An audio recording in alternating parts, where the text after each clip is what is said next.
নমস্কার, কৃষ্ণা টক্স বাংলা চ্যানেলে আপনাদের স্বাগত। প্রতিটি মানুষ তার জীবনে অজান্তেই বা সজ্ঞানে কেবল একটি জিনিসের পিছনে ছোটে, সেটি হলো সুখ এবং শান্তি। আমরা সম্পদ অর্জন করি, সম্পর্ক তৈরি করি, ক্ষমতা চাই, সবকিছুর মূল উদ্দেশ্য একটাই, স্থায়ী আনন্দ লাভ করা। কিন্তু আমরা দেখি কেন কোনো জাগতিক সুখই স্থায়ী হয় না? কেন প্রতিটি প্রাপ্তির পরেই আবার শূন্যতা ফিরে আসে? কোনো সাফল্যই কেন দীর্ঘস্থায়ী আনন্দ দেয় না? আজকের আলোচনা, ক্ষণস্থায়ী সুখে শান্তি কেন নেই? জাগতিক সুখের ক্ষণস্থায়ী প্রকৃতি ও মরীচিকা। আমাদের জীবন যেন এক মরীচিকার পেছনে ছোটা। আমরা প্রতিনিয়ত জাগতিক ক্ষণস্থায়ী সুখের পেছনে ছুটি আর মনে করি এতেই শান্তি মিলবে। এই সুখগুলির উৎস নশ্বর, অর্থাৎ যা শুরু হয় তার শেষ নিশ্চিত। এটিই হলো জাগতিক বন্ধনের মূল সমস্যা, উৎসের নশ্বরতা। ধরুন, আপনি অক্লান্ত পরিশ্রমের পর সমাজে অত্যন্ত সম্মানজনক একটি পদ বা খ্যাতি অর্জন করলেন। প্রথম কয়েক মাস আপনার মন অপার আনন্দে ভরে থাকল, কিন্তু 6 মাস পর দেখলেন সেই আনন্দ আর নেই, কারণ আপনার চেয়েও বড় পদ বা খ্যাতি অন্য কেউ পেয়ে গেল, অথবা আপনার এই অর্জনটি সমাজের কাছে পুরনো হয়ে গেল। সুখের উৎস পদ বা খ্যাতি নশ্বর ছিল বলেই আনন্দও নশ্বর হল। আসক্তি এবং দুঃখের জন্ম। যখন আমরা একটি বস্তুতে বা সম্পর্কে সুখ খুঁজে পাই, তখন আমরা তাতে আসক্ত হয়ে পড়ি। যখন সেই বস্তু বা সম্পর্কটি আমাদের থেকে বিচ্ছিন্ন হয়, তখনই গভীর দুঃখের সৃষ্টি হয়। সুখের আকাঙ্ক্ষায় পড়ে দুঃখের কারণ হয়ে দাঁড়ায়। অস্থির মন। আমাদের আত্মা চিরন্তন, নশ্বর বস্তুতে সে কখনো স্থায়ীভাবে তৃপ্ত হতে পারে না। এই অনিত্য বস্তুর প্রতি আমাদের যে আসক্তি, সেটিই মনকে সর্বদা অস্থির রাখে, কারণ মন জানে এই সুখটি চলে যাবেই। গীতার শিক্ষা, দুঃখ জনয় এবতে। এই প্রসঙ্গে ভগবান শ্রীকৃষ্ণ শ্রীমদ্ভগবদ্গীতায় এই জাগতিক ভোগের পরিণতি সম্পর্কে আমাদের সতর্ক করে দিয়েছেন।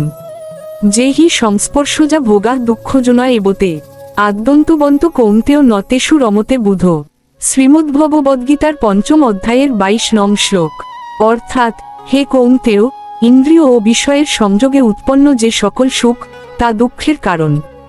সেগুলির আদি ও অন্ত আছে, তাই বুদ্ধিমান ব্যক্তি তাতে আসক্ত হন না। এই শ্লোকের মূল শিক্ষা কি? 1. সংস্পর্শজা ভোগা। এই সুখগুলি উৎপন্ন হয় ইন্দ্রিয় এবং বাইরের বস্তুর সংস্পর্শ বা সংযোগের মাধ্যমে, যেমন চোখ ও রূপের সংযোগ বা জিভ ও স্বাদের সংযোগ। সংযোগ বিচ্ছিন্ন হলেই সুখ শেষ। 2. দুঃখজনয় এবতে। এই সুখগুলি আসলে দুঃখের জনি বা জন্মস্থান, কারণ ভোগের পর আসক্তি জন্মায়, আর আসক্তিই বন্ধন এবং কষ্টের কারণ। আদ্যন্তবন্ত। এই সুখগুলির আদি ও অন্ত আছে। জন্ম মৃত্যুর মতো সুখেরও শুরু ও শেষ আছে।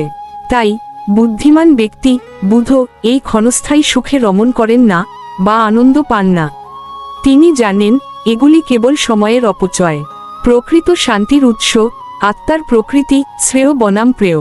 তাহলে প্রকৃত শান্তি কোথায়? প্রকৃত শান্তি বা আনন্দ সেই বস্তুতে নিহিত যার কোনো আদি বা অন্ত নেই, যা চিরন্তন। সেই চিরন্তন বস্তুটি হলো আমাদের আত্মা এবং পরমাত্মা। আত্মার স্বরূপ। আত্মা হলো সচ্চিদানন্দ, নিত্য, চিরন্তন, জ্ঞানময় ও আনন্দময়। তাই ক্ষণস্থায়ী বস্তুতে আত্মার আনন্দ হয় না। আত্মা সর্বদা তার নিজ প্রকৃতি এবং পরম উৎসের দিকে ফিরতে চায়। প্রেয় বনাম শ্রেয়। উপনিষদে সুখের 2টি দিক বর্ণনা করা হয়েছে। প্রেয় প্রিয়, যা আমাদের ইন্দ্রিয় এবং মনকে তাৎক্ষণিক আনন্দ দেয়, যেমন মিষ্টি খাওয়া, প্রশংসা শোনা। এটি ক্ষণস্থায়ী এবং পরিণতিতে দুঃখ আনে। শ্রেয় শ্রেয়া, যা প্রথমে কঠিন মনে হতে পারে, যেমন নিয়মিত জপ করা, মনকে নিয়ন্ত্রণ করা, কিন্তু শেষে মুক্তি ও স্থায়ী শান্তি এনে দেয়। এটি আত্মার জন্য মঙ্গলজনক। স্থিতধি ও আসক্তি ত্যাগের মাধ্যমে স্থায়ী শান্তি। স্থায়ী শান্তি লাভের জন্য আপনার লক্ষ্য হোক ভোগী হওয়া নয়, বরং যোগী হওয়া। যোগী হলেন সেই ব্যক্তি যিনি মনকে সম্পূর্ণরূপে ভগবানের চরণে নিবেদন করে জাগতিক সুখে নির্লিপ্ততা থাকেন। শুদ্ধ অহংকার। শ্রীমদ্ভাগবতম এর জ্ঞান আমাদের শেখায় জীবাত্মা কেবল পরমাত্মার সেবার মাধ্যমেই প্রকৃত আনন্দ লাভ করতে পারে। যখন আমরা আমাদের মনকে ক্ষণস্থায়ী ভোগ থেকে সরিয়ে ভগবানের সেবায় নিযুক্ত করি, তখন মিথ্যা অহংকার আমিই কর্তা, আমিই ভোক্তা দূরীভূত হয় এবং শুদ্ধ অহংকার আমি কৃষ্ণের সেবক প্রতিষ্ঠিত হয়। কর্মফল ত্যাগ।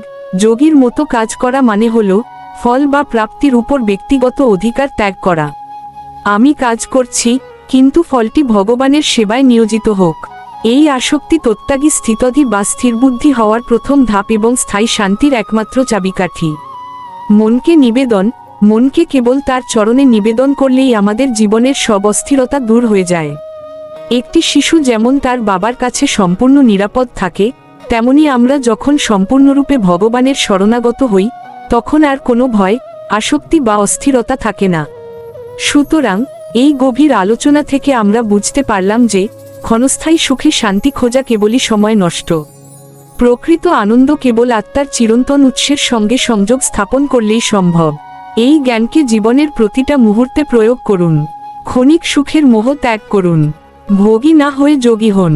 নিজের কাজকে ভগবানের সেবায় নিয়োজিত করুন। এই অভ্যাসগুলি আপনাকে নিশ্চিতভাবে স্থায়ী শান্তি এবং স্থিতধি এনে দেবে। এই গভীর জ্ঞান এবং তত্ত্ব জিজ্ঞাসার পথে আমাদের আলোচনা চালিয়ে যেতে কৃষ্ণা টক্স বাংলা চ্যানেলে প্রতিদিন রাত 8টায় আপনাদের উপস্থিতি একান্ত কাম্য। আমাদের এই আলোচনাগুলি আপনার জীবনে আধ্যাত্মিক আলো এনে দিক, এই প্রার্থনা। আলোচনাটি ভালো লাগলে উৎসাহ দিতে ভিডিওটিতে একটি লাইক দিন। এটি আমাদের আরও ভালো কাজ করতে অনুপ্রেরণা যোগায়। এই ধরনের গুরুত্বপূর্ণ বিষয় নিয়ে আরও আলোচনা শুনতে চ্যানেলটি সাবস্ক্রাইব করে বেল আইকনটি টিপে দিন। আপনাদের সকলের হৃদয়ের শান্তি ও মঙ্গল কামনা করে আজকের এই জ্ঞানগর্ভ আলোচনাটি শ্রদ্ধা সহকারে নিবেদন করলেন শ্রী মিলন দেবনাথ। হরে কৃষ্ণ।